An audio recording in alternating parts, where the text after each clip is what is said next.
Siempre me río de la gravedad. Gravedad.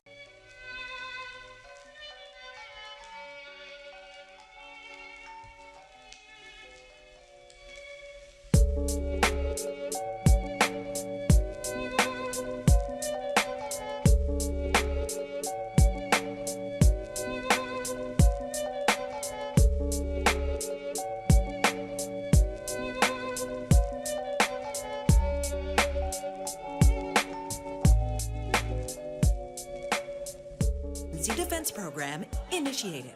Science Emergency Defense Program initiated. Oh my God. Science Emergency Defense Program initiated.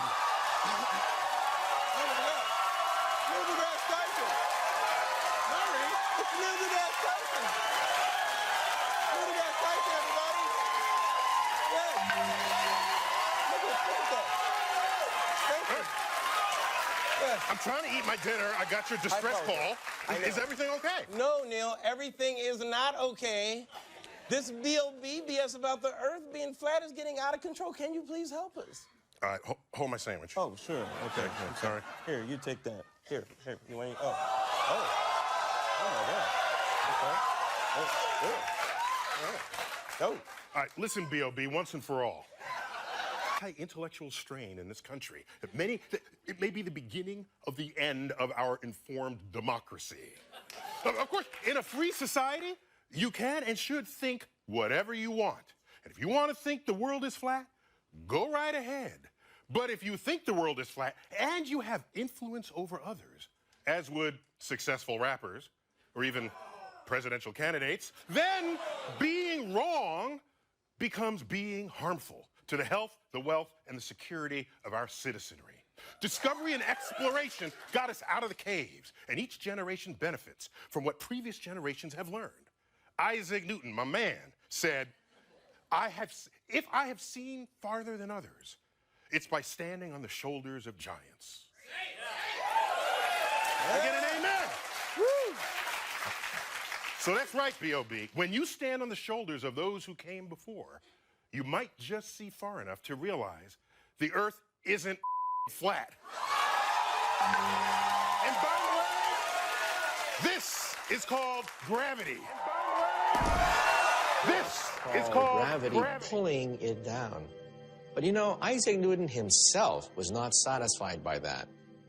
Objects move because they're pushed, not pulled. So what is pushing this? Newton didn't know. So Newton simply threw his hands up and said, I don't know. So I'm going to invent something called gravitational pull. Let's keep it promotes jobs and growth. So you want to find the farthest point from that center. And it turns out sea level at the equator is farther away from the center of the Earth than sea level near the pole. It has nothing to do with global warming and melting of the ice caps. Why is that? Because Earth, we know it spins. Once day. Three people know day last year. Good for row number two. They're off to a great start. So you spin, when you spin pizza dough, it kind of flattens out. It gets wider in the middle. So you spin, when you spin throughout its life, even when it formed, it was spinning. It gets wide in the middle. It got a little wider at the equator than throughout its life, even when it formed. So it's not actually a sphere, and it got a little wider. It's oblate. Equator, and officially it's an oblate sphere at the poles. So it's not actually a sphere. It's oblate. Not only that, and officially it's an oblate. It's slightly wider below the equator than above the equator. But not only that, a little chubbier. Yeah, it's slightly wider below the equator than above the equator. So it turns out the pear-shaped. Chubby is a good word. It's like pear-shaped. Is so bigger. Last time, flat line. How much higher is the tall mountain that you identify in this book, which name I forget, probably you do too, in Peru, or is it Ecuador? Ecuador. How much higher, if you were on top of this mountain in Ecuador, how much higher than the Mount Everest would you be? There's a 20,000-foot mountain in Ecuador, which is right. Ecuador is like near the equator, hence Ecuador. Oh, you're just not giving up. And that mountain is actually, the summit of that mountain is 1 1/3 miles higher away from Earth's center than the summit of Mount Everest. Okay. Question number 2. Wait.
I am here at the University of Sydney where the mechanical engineering shop has built this incredible piece of apparatus for me. It is a 40-pound, that is 19-kilogram flywheel on the end of a meter-long shaft. Can you imagine trying to hold this out horizontally with just one hand at this end? It is virtually, it is impossible, okay? Now I'm gonna let go. You gonna be able to hold this at all? I hope so. Can you lift it out? Make it horizontal, hold it, hold it, hold it. Come on, just try to, I want you to hold it out horizontal. See if you can. Hold it, hold it. Oh, come on.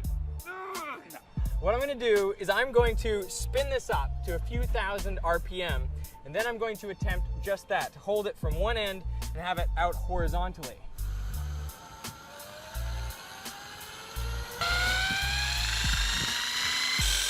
Five, four, three, two, one, boom.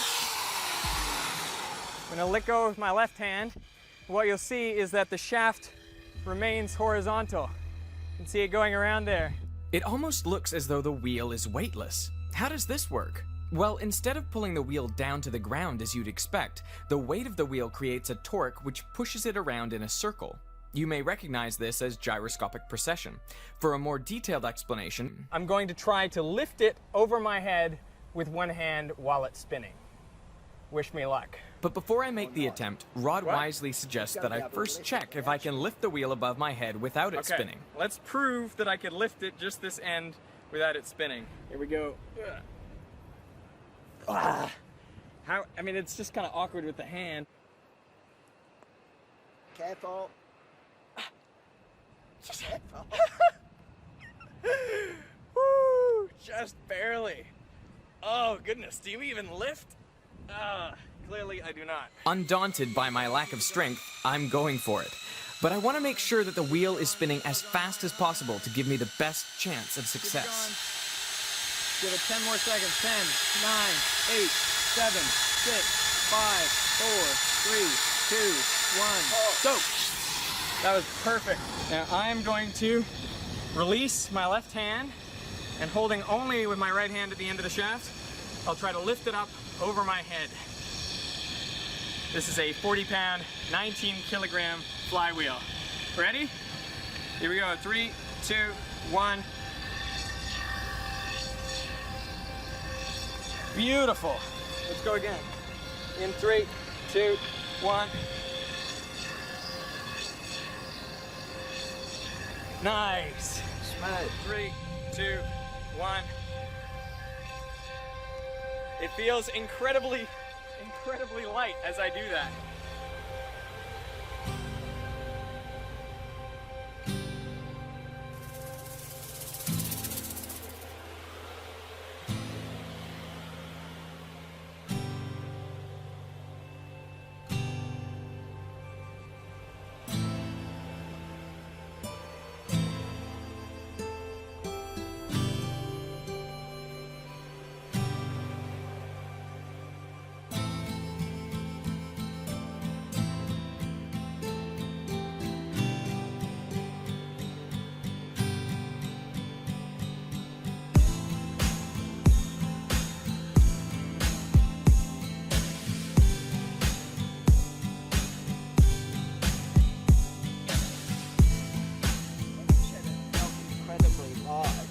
When you're lifting, it feels light. Yeah. Shouldn't. I know. Siempre me río de la gravedad. Gravedad. Honestly, I have lifted it up with one hand when it's not spinning, and it feels really hard to lift it up, like it's a big effort. But with this, when it's spinning, it honestly felt like it was just wanting to go up by itself. Yes. It felt like I was not struggling, like I was not putting in the amount of force that you think to lift that kind of weight. I bet if you let it go, it'd crash down to the ground. That's not weightless. We can't do that though. We can't do that part of the experiment. What we could maybe do is I could stand on a scale and we could see what the weight of me plus that apparatus does while I'm lifting it up over my head. See if I get lighter, in essence. You can see that just my weight is about 72 kilograms. Now when I pick up the flywheel, it goes up to about 91 kilograms, which makes sense because the flywheel itself is about 19 kilos. That's 42 pounds. Now we're going to spin it up, and I want you to make the wheel is spinning. The wheel is spinning. And it still weighs 91 kilograms. You've made your prediction. Let's see what happens when I throw it up over my head. In 3, 2, 1.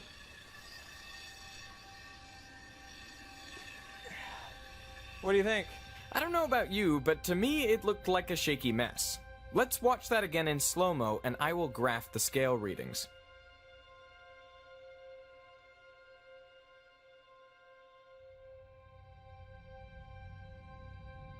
As you can see, during the lift, the scale oscillates around 91 kilograms, the same as it read when I was stationary, so it seems the apparatus doesn't get heavier or lighter when it is lifted while spinning.